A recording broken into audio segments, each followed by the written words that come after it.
Bismillah, salam alaikum, mes chers élèves. On va voir dans cette vidéo la troisième partie de l'examen expérimental de la chimie. Ça concerne la pile Daniel qui est nickel-zinc. Voilà. Marhaban. Voilà le sujet. Vous pouvez mettre pause et lire tranquillement le texte pour avoir une idée. Essayez de faire un effort pour le faire. Une fois terminé, vous pouvez passer voir la solution qui est une solution bien détaillée. Comme d'habitude, je commence par vous présenter les données. Donc, la pile est constituée par deux demi-piles. La première d'une solution de sulfate de nickel et la deuxième de sulfate de zinc, avec la concentration initiale et le volume de la première solution et la concentration initiale et le volume de la deuxième solution, sachant que l'ion concerné ici, c'est le Zn2+, alors que là, c'est le Ne2+, comme vous voyez. On vous a donné l'équation avec double sens et la constante d'équilibre. Alors, la première question, on vous demande de préciser en calculant le quotient de réaction QRI à l'état initial, le sens spontané d'évolution du système chimique de la pile. Alors voilà, vous avez le quotient de réaction initial. Alors, je prends le produit des concentrations des produits. Alors, ici, j'ai l'ion Zn2+, et voilà. Alors que le Ni, c'est à l'état solide. Alors, je vous rappelle, un corps à l'état solide, sa concentration, on va la remplacer par 1. Et je n'oublie pas que le coefficient ici est 1, donc je vais le mettre en exposant, voilà. Divisé par la concentration des réactifs. Alors, les réactifs, j'ai le Ne2+, que vous voyez, voilà, avec l'exposant 1, voilà. Alors que le zinc, il est à l'état solide, je vais remplacer sa concentration par 1. Et comme ça, j'ai ce rapport. Ces concentrations initiales, on vous les a données, donc 10-2, 10-2, donc le rapport c'est 1. Voilà le quotient de réaction. Bon, pour déterminer le sens d'évolution du système, on doit comparer le quotient de réaction avec la constante d'équilibre. Alors, on vous a donné, comme vous voyez dans les données, la constante d'équilibre est égale à 10 à la puissance, comme vous voyez, 18. Voilà. Donc, par comparaison, le QRU, il est très inférieur à K. Donc, le système, il évolue dans le sens 1, c'est-à-dire dans le sens direct, c'est-à-dire le sens de formation de Ni et Zn2+. Regardez le sens 1. C'est ce sens 1, voilà. Dans le sens de formation des ions Zn2+, et Ni, ça, c'est le sens direct. Deuxième question, on vous demande de donner le schéma conventionnel de la pile étudiée. Donc, on représente la première électrode, par exemple dans la gauche Zn, et la deuxième électrode, c'est le nickel. Je peux les inverser si je veux, ça ne pose pas de problème. Alors, l'essentiel, c'est qu'à l'intérieur de l'électrode, on met les ions de ce métal. Et à l'intérieur de cette électrode, alors on va mettre les ions Ne2+. Et entre les deux électrodes, on met le pont salin, voilà. Ça, c'est la représentation ou bien le schéma conventionnel de la pile. Très bien. Alors, il me reste à signaler les pôles ou bien la polarité de la pile. Alors, regardez. Selon ce qu'on a dit maintenant, alors le système il évolue dans le sens 1, ça veut dire la formation des ions Zn2+. Cela veut dire, puisque le Zn se transforme en Zn2+, selon cette équation, dans cette équation, les électrons sont à droite, Ça, c'est une réaction d'oxydation. Et l'oxydation, elle se produit toujours tout près de l'anode. Alors, cela veut dire que le zinc, il va jouer le rôle de l'anode, c'est-à-dire le pôle moins. Par contre, le nickel maintenant, il va jouer le rôle de pôle plus. Alors, pourquoi j'ai marqué ici plus et là moins?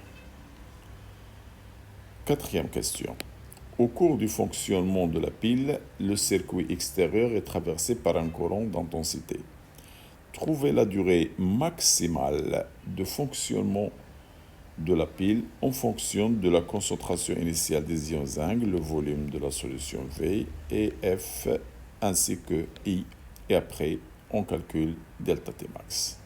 Alors, je commence par vous écrire les formules. Q, c'est I delta T, et Q, c'est le nombre d'électrons multiplié par F. Alors, si je travaille avec le maximum, c'est-à-dire lorsque la pile sera usée. Alors, dans ce cas-là, la quantité d'électricité, il va être maximale. Alors, je transforme le Q en Q max. Alors, le I, c'est une constante. Donc, la durée, il va être maximale. Et le F, c'est une constante. Alors, le NE doit être à N final. Voilà les deux relations. Donc, je peux déduire maintenant que le Qmax et Qmax, ils sont égaux. Donc, cette relation, elle est égale à celle-ci. Voilà. Et comme ça, je peux déduire le delta T max. Oh, je vais numéroter cette relation par 1. Alors, ce qu'il me reste à savoir maintenant, ou bien déterminer, c'est le nombre final des électrons. Donc, on va chercher ce nombre-là. Alors, je peux maintenant exploiter la demi-équation. Je sais que, d'après le sens d'évolution, les ions Na2+ se transforment en Ei. Alors, normalement, j'ai le choix entre cette demi-équation ou bien l'autre. Laquelle l'autre? L'autre, c'est le contraire, le zinc. Donc, le zinc, il se transforme en Zn de plus 2 électrons. Alors, pourquoi j'ai choisi la première et non pas la deuxième? Alors, regardez cette remarque. Dans les piles, dans une pile, en général, ce sont les ions qui se consomment à la fin de la pile. Lorsque la pile est usée, alors ce sont les ions qui se transforment complètement. Cela veut dire que je ne vais pas utiliser le zinc comme métal, mais j'utilise l'ion, parce que c'est l'ion qui va être consommé, alors que le métal, en général, il a une grande masse, donc une grande quantité.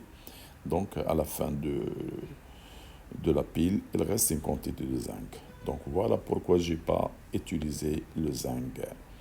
Alors, retenez cette remarque, c'est très très importante. Parce que parfois, on ne vous donne pas le métal, la masse de métal, donc vous allez choisir l'ion. Bon, voilà l'équation de l'ion. Alors, je vais dresser un tableau d'avancement. Donc, l'état initial, je passe directement à l'état final parce que la pile sera usée, voilà. Donc, l'avancement 0 et à la fin, c'est X max. Alors, la quantité initiale, c'est la concentration initiale multipliée par le volume. Et regardez ici, le coefficient, c'est 1. Donc, moins X max. Et les électrons, j'ai un coefficient 2, donc j'aurai 2X max. Et pour le nickel, j'avais déjà une quantité, il va y avoir augmentation. Donc, il va lui ajouter X max parce que le coefficient, c'est 1. Donc, le plus important ici, ce sont les électrons. Alors, quelle est la quantité des électrons? La quantité finale des électrons, c'est 2X max. On n'a pas le droit d'écrire 2 électrons, non. Le 2, c'est un coefficient, donc c'est la quantité finale des électrons, égale à 2X max. Très bien.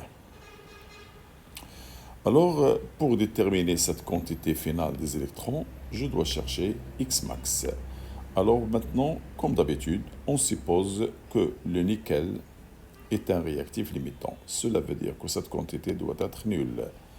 Alors, on suppose que Na2+ est un réactif limitant. Donc, cette quantité est nulle. Donc, X max égale à cette relation avec ici initiale. Voilà.